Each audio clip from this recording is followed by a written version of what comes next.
पाठशाला, नई जिंदगी की नई पाठशाला।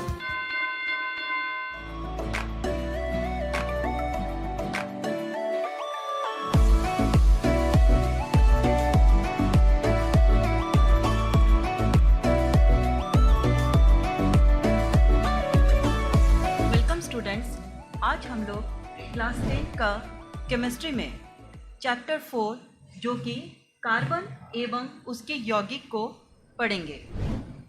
Carbon and it's compounds. सबसे पहले हम कार्बन के बारे में थोड़ा सा जान लेते हैं। हमारे दैनिक जीवन में कार्बन तत्व का या फिर कहे तो कार्बन के यौगिकों का बहुत अधिक महत्व है।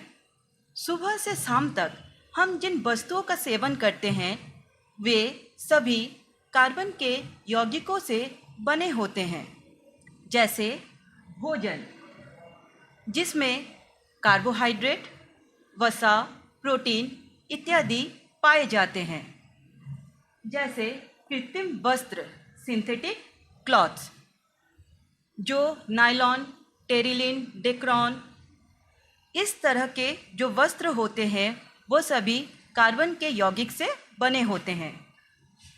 कीटाणुनाशक पेस्टिसाइड्स कार्बन के यौगिकों का उपयोग कीटाणुनाशक के रूप में भी किया जाता है, जैसे डीडीटी, गैमाक्सिन आदि के रूप में।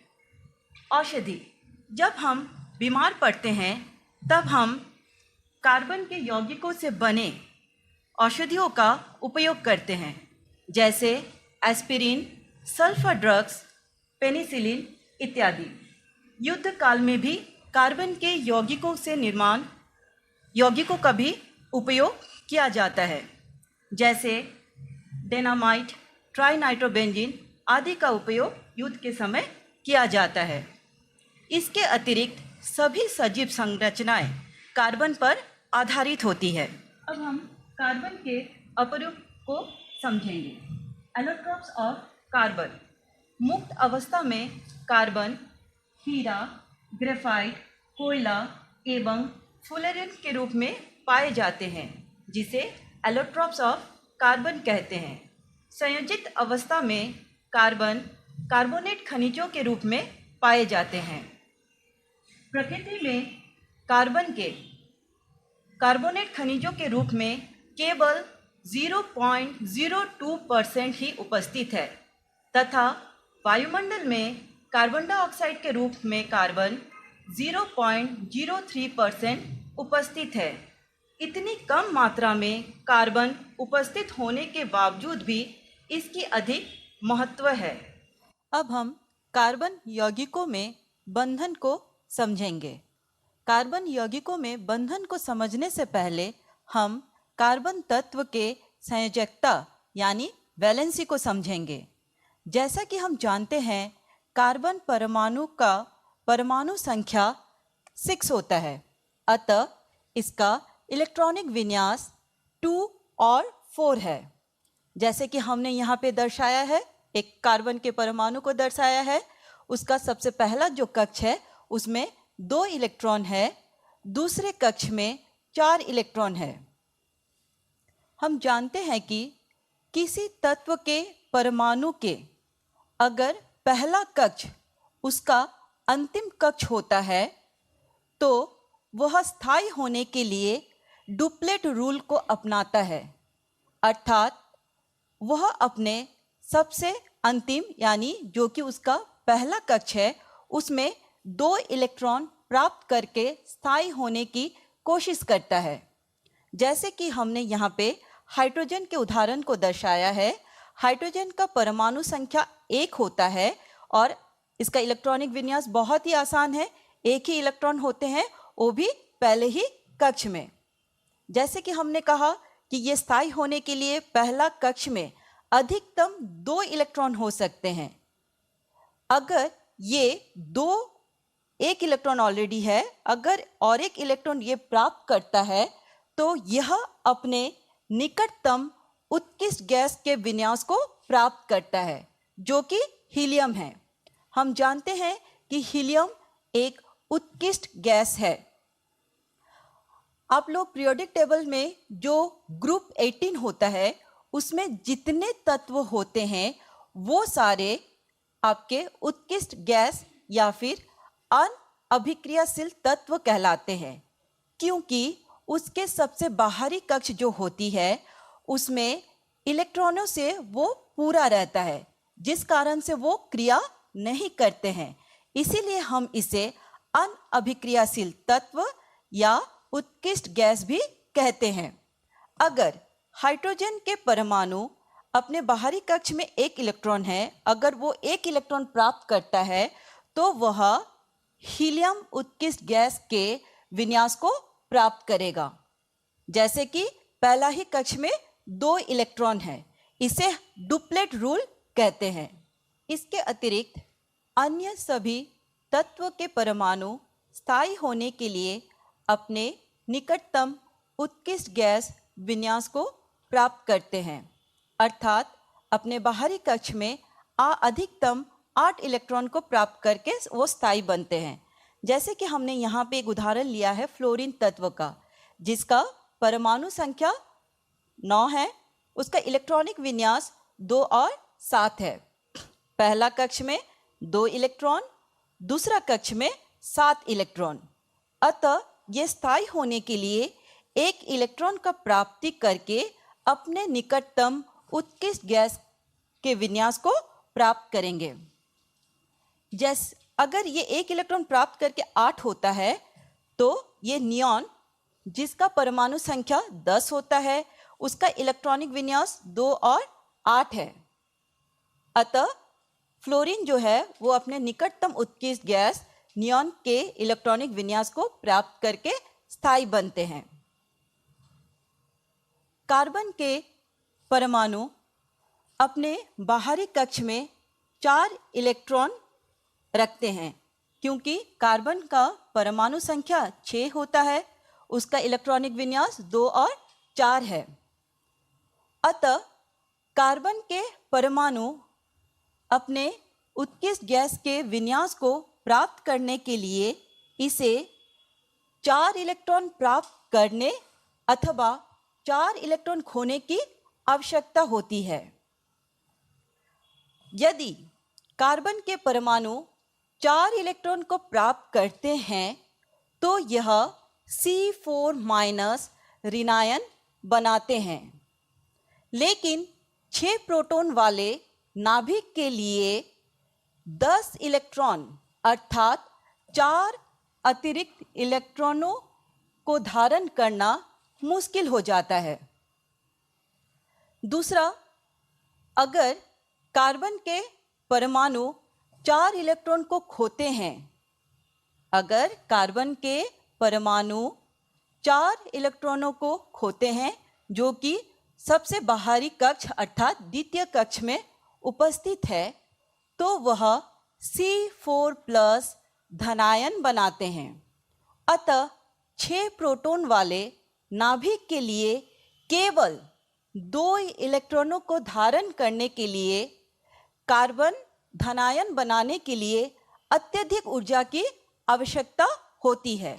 अतः हम ये देखते हैं कि दोनों ही परिस्थितियों में मुश्किलों का सामना करना पड़ रहा है। इस मुश्किलों का हल कार्बन अपने अन्य परमाणुओं तथा अन्य तत्वों के परमाणुओं के साथ संयोजकता इलेक्ट्रॉनों का साझेदारी करके इस समस्या का हल करता है, क्योंकि कार्बन का संयोजकता इलेक्ट्रॉन 4 होती है। अब हम सहसंयोजी आवरण को उदाहरणों की सहायता से समझेंगे। हमने यहाँ पे सबसे पहला उदाहरण हाइड्रोजन गैस का लिया है, जिसका सूत्र होता है H2। हम यहाँ पे सबसे पहले हाइड्रोजन का परमाणु संख्या को लिखते हैं, जिसका परमाणु संख्या 1 होता है और उसका इलेक्ट्रॉनिक विन्यास सबसे आसान, सिर्फ पहला ही कक्ष में 1 इलेक्ट्रॉन होते हैं। हमें इस सूत्र की सहायता से और एक बात पता चलती है कि इस अणु में हाइड्रोजन के कितने परमाणु उपस्थित है। फॉर्मूला से हम देख सकते हैं कि यहाँ पे हाइड्रोजन के 2 परमाणु उपस्थित है, इसीलिए हमने यहाँ पे हाइड्रोजन के 2 परमाणुओं को दर्शाया है। और इसका सबसे पहला यानी उसका जो सबसे पहला वही उसका आखिरी कक्ष होता है, उसमें 1 इलेक्ट्रॉन उपस्थित होते हैं, इसलिए हमने दोनों ही हाइड्रोजन के परमाणु को एक एक इलेक्ट्रॉनों की सहायता से दर्शाया है। हमें जानते हैं कि किसी भी रासायनिक अभिक्रिया में तत्व के परमाणु के सबसे बाहरी कक्ष में उपस्थित इलेक्ट्रॉनों ही भाग लेते हैं। अब हम यहाँ पे कैसे सहसंयोजी आवंत बनते हैं उसको देखेंगे। हाइड्रोजन 1 है, उसे स्थायी होने के लिए 2 इलेक्ट्रॉन चाहिए, क्योंकि ये पहला ही कक्ष है, इसीलिए वो डुप्लेट रूल को फॉलो करेगा। इसको समझने के लिए हम इसको इस तरह से दर्शा सकते हैं। जब हम इस हाइड्रोजन का बात कर रहे हैं तो ये अपना तो ले रहा है, साथ ही साथ दूसरे हाइड्रोजन परमाणु के इलेक्ट्रॉनों को भी उसका साझेदारी कर रहा है। जब हम इस हाइड्रोजन परमाणु का बात करेंगे, वो अपना तो है उसका इलेक्ट्रॉन, दूसरा इस हाइड्रोजन के परमाणु को भी वो लेके सहसंयोजी आवंत को बनाता है। अर्थात यहाँ पे हमने दिखाया है 2 हाइड्रोजन के परमाणु के बीच सहसंयोजी आवंत। हम लोग जब शूज या फिर सॉक्स खरीदने जाते हैं तो हम उसे जोड़े में खरीदते हैं, ना कि एक खरीदते हैं। उसी तरह से सहसंयोजी आवंत को बनाने के लिए 2 इलेक्ट्रॉन यानी 1 इलेक्ट्रॉन युग्म चाहिए। जैसे कि यहाँ पे 2 इलेक्ट्रॉन, इससे 1 इलेक्ट्रॉन पेयर यानी 1 इलेक्ट्रॉन युग्म बना है, जिससे एक सहसंयोजी आवंत बनना संभव है। इसीलिए इसे एकल बंध या फिर सिंगल बॉन्ड भी कह सकते हैं। अब आते हैं हम दूसरे उदाहरण पे, जो कि ऑक्सीजन गैस है, जिसका फॉर्मूला होता है O2। यहाँ से भी हमें इस यौगिक में उपस्थित ऑक्सीजन के परमाणु का ज्ञान हो जा रहा है कि यहाँ पे ऑक्सीजन के 2 परमाणु है। सबसे पहले हम ऑक्सीजन के परमाणु संख्या को लिखेंगे, जिसका परमाणु संख्या 8 होता है, उसका इलेक्ट्रॉनिक विन्यास 2 और 6 होता है। अब हम यहाँ पे ध्यान देंगे कि यहाँ पे पहला कक्ष था, इसीलिए डुप्लेट रूल को फॉलो किया गया, लेकिन यहाँ पे दूसरा कक्ष उसका अंतिम कक्ष है, इसीलिए यहाँ पे ऑक्टेट रूल को ये फॉलो करेंगे, यानी कि 8 प्राप्त करके ये स्थायी होने का कोशिश करेंगे। यहाँ पे हमने ऑक्सीजन के दोनों परमाणुओं को दर्शाया है और सबसे बाहरी कक्ष में जितने इलेक्ट्रॉन है उसको दर्शाया है। कितने इलेक्ट्रॉन है? 6, 1, 2, 3, 4, 5, 6। उसी तरह से इस परमाणु पे भी हमने 6 इलेक्ट्रॉनों को दर्शाया है। अब हम देखेंगे कि इसमें ये कैसे सहसंयोजी आवंत को बनाते हैं। इस ऑक्सीजन के परमाणु को हम सबसे पहले बात करते हैं। ऑक्सीजन के दूसरे परमाणु, जिसका बाहरी कक्ष में 6 इलेक्ट्रॉन है, वो अपना 6 इलेक्ट्रॉन के साथ दूसरे परमाणु के 2 इलेक्ट्रॉनों का साझेदारी करके इस तरह से आपस में द्विबंध का निर्माण करते हैं, जिसे डबल बॉन्ड कहते हैं। हमने पहले ही कहा है 2 इलेक्ट्रॉनों से 1 इलेक्ट्रॉन का युग्म यानी 1 इलेक्ट्रॉन पेयर बन रहा है, जिससे एक कलावन निर्माण हो रहे हैं। इस तरह से यहाँ पे 2 इलेक्ट्रॉन के युग्म हैं, अर्थात यहाँ पे 2 सहसंयोजी आवंत का निर्माण हो रहा है और इस तरह से ऑक्सीजन के परमाणु आपस में द्विबंध का निर्माण कर रहे हैं। अब हम तीसरा उदाहरण नाइट्रोजन गैस का लिए हैं, जिसका फॉर्मूला है N2। नाइट्रोजन का परमाणु संख्या 7 होता है, उसका इलेक्ट्रॉनिक विन्यास 2 और 5 है, अर्थात सबसे बाहरी कक्ष में उसका इलेक्ट्रॉन 5 है। यहाँ पे नाइट्रोजन के फॉर्मूला से हमें पता चल रहा कि नाइट्रोजन के कितने परमाणु हैं? 2 परमाणु हैं। हमने यहाँ पे नाइट्रोजन के दोनों परमाणुओं को दर्शाया है और उसके अंतिम कक्ष में 5 इलेक्ट्रॉनों को भी हमने दर्शाया है। अब हम इसके 3 इलेक्ट्रॉन और इसके 5 इलेक्ट्रॉन को लेकर ये अपना अष्टक को पूरा करता है। उसी तरह से नाइट्रोजन के दूसरे परमाणु अपना 5 इलेक्ट्रॉन और दूसरे का 3 इलेक्ट्रॉन को लेकर अपना अष्टक पूरा करता है। यहाँ पे इलेक्ट्रॉनों का 3 युग्म बन रहे हैं, पहला, दूसरा और तीसरा। अर्थात नाइट्रोजन के परमाणु आपस में त्रि-आवन का निर्माण करते हैं, जिसे ट्रिपल बॉन्ड कहते हैं। अभी तक हम लोगों ने एक ही तत्व के परमाणुओं के बीच सहसंयोजी आवंत को देखा। अब हम भिन्न तत्व के परमाणुओं के बीच सहसंयोजी आवंत को देखेंगे। जैसे कि सबसे पहला एग्जाम्पल मैंने अमोनिया, जिसका फॉर्मूला होता है NH3। फॉर्मूला से हमें यह पता चलता है कि इस यौगिक में 2 प्रकार के तत्व के परमाणु उपस्थित है, एक नाइट्रोजन, दूसरा हाइड्रोजन। नाइट्रोजन का परमाणु संख्या 7 है, अर्थात इसका इलेक्ट्रॉनिक विन्यास 2 और 5 है। हाइड्रोजन का परमाणु संख्या हम पहले भी बता चुके 1 है और उसका इलेक्ट्रॉनिक विन्यास 1 है। यहाँ पे नाइट्रोजन के 1 परमाणु को हमने दर्शाया है और हाइड्रोजन के 3 परमाणु, जो कि हमें सूत्र से पता चल रहा, तो हमने तीनों ही परमाणुओं को दर्शाया है उसके एक एक इलेक्ट्रॉन के साथ। और नाइट्रोजन का सबसे बाहरी कक्ष में 5 इलेक्ट्रॉन है, तो हमने उस पर 5 इलेक्ट्रॉन को क्रॉस की सहायता से दर्शाया है। हाइड्रोजन के परमाणु को डॉट की सहायता से दर्शाया है। यहाँ पे इलेक्ट्रॉनों को 2 प्रकार के चिन्ह से दर्शाने का एक ही कारण है, ताकि हम इसे आसानी से समझ सके कि कौन सा इलेक्ट्रॉन किस परमाणु का है। जैसे क्रॉस वाला इलेक्ट्रॉन जो है वो नाइट्रोजन के परमाणु का है, डॉट वाला इलेक्ट्रॉन जो है वो हाइड्रोजन के परमाणु का है। हम जानते हैं कि हाइड्रोजन का बाहरी कक्ष में 2 इलेक्ट्रॉन को लेकर वो स्थायी बनते हैं, तो ये अपना और नाइट्रोजन के 1 इलेक्ट्रॉन को लेकर 2 इलेक्ट्रॉन बनाकर इसके बीच एक सहसंयोजी आवरण को बनाते हैं, जैसा कि हमने यहाँ पे दर्शाया है। अब हम उसी तरह से दूसरे हाइड्रोजन के परमाणु भी सहसंयोजी आवरण बनाएंगे। 1 और 2 इलेक्ट्रॉन को लेकर ये स्थायी हो गए, ये भी 1 और 2 इलेक्ट्रॉन को लेकर स्थायी हो गए। जैसे कि यहाँ पे हमने 3 हाइड्रोजन के परमाणुओं को सहसंयोजी आवरण से दर्शाया है। अब हम नाइट्रोजन के सहसंयोजी आवरण को देखेंगे। 1 2 3 4 5 6 7 8। ठीक है, तो नाइट्रोजन के परमाणु ऑक्टेट रूल को पूरा करके स्थायी बन जाते हैं, अर्थात NH3 अमोनिया का यौगिकों के बीच इस तरह के आवरण बनते हैं।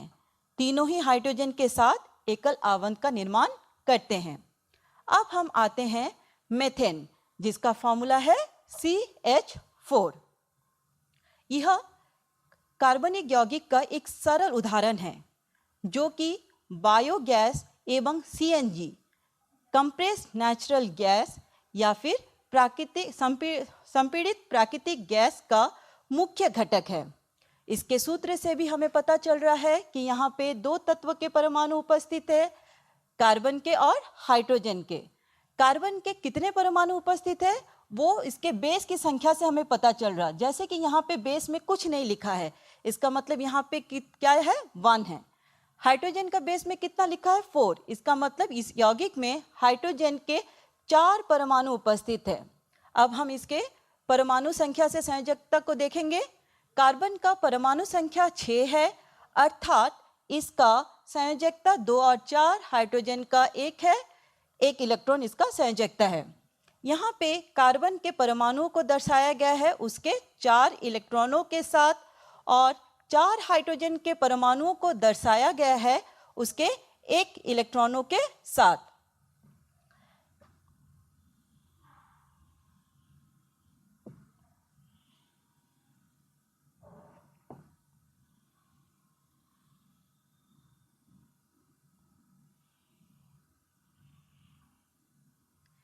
यहाँ पे हमने चारों हाइड्रोजन का सह संयोजन आवरण को दर्शाया है। जैसे कि यहाँ पे दर्शाया गया है, कार्बन अपने हाइड्रोजन के साथ एकल सह संयोजन आवरण का निर्माण कर रहा है। अब हम कार्बन का सह संयोजन आवरण देखेंगे। 1 2 3 4 5 6 7 8 अपना बाहरी कक्ष का 4 इलेक्ट्रॉन और 4 हाइड्रोजन परमाणु के एक एक इलेक्ट्रॉन से वो अपना अष्टक पूरा करता है। इस तरह से हम CH4 का संयोजन आवरण को समझ सकते हैं। कार्बन यौगिकों का संख्या बहुत अधिक है अन्य यौगिकों की तुलना में। इसके लिए इसका 2 विशिष्ट गुण जो बहुत अधिक महत्वपूर्ण है, इसका 2 विशिष्ट गुण जिस कारण से कार्बन यौगिकों की संख्या बहुत अधिक होती है। सबसे पहला संयोजकता, जैसे कि हम जानते हैं कार्बन की संयोजकता 4 होती है। दूसरा श्रृंखलन, कार्बन में कार्बन के अन्य परमाणुओं के साथ सह संयोजित आवरण बनाने की अद्वितीय क्षमता होती है। इस गुण को श्रृंखलन कहा जाता है। कैटेनेशन ऑफ कार्बन भी इसे कहते हैं। यहाँ पे कार्बन की लंबी श्रृंखला, straight chain of carbon atoms, जिसमें कार्बन के एक परमाणु दूसरे कार्बन के परमाणु से एकल आवरण से जुड़े हुए होते हैं, तीसरे से जुड़े हुए होते हैं, चौथे से, इसी तरह से एक स्ट्रेट चेन का निर्माण करते हैं। और ये बहुत बड़ी संख्या में इसमें कार्बन के परमाणु उपस्थित हो सकते हैं। दूसरा श्रृंखलन में ये ब्रांच, यानी कि कार्बन की जो श्रृंखला है वो विभिन्न शाखाओं वाली हो सकती है। जैसे कि हमने यहाँ पे दर्शाया है, दूसरे कार्बन पे एक कार्बन का ब्रांच बना है, फिर ये आगे और कार्बन के परमाणुओं से जुड़ेंगे। तीसरे कार्बन पे भी मैंने एक ब्रांच को दर्शाया है, जो एक कार्बन है वो आगे चल के और भी कार्बन से जुड़ सकते हैं। इस तरह से एक बहुत बड़ा कार्बन यौगिक का अणु हमें प्राप्त होती है। तीसरा, कार्बन के परमाणु एक दूसरे से वलय के आकार में भी व्यवस्थित हो सकते हैं। जैसे कि हमने यहाँ पे दिखाया है, 6 कार्बन के परमाणु एक दूसरे से एकल आवरण से जुड़े हुए हैं। इस तरह के आकृति को close chain of carbon atoms या फिर वलय के रूप में हम इसे कह सकते हैं।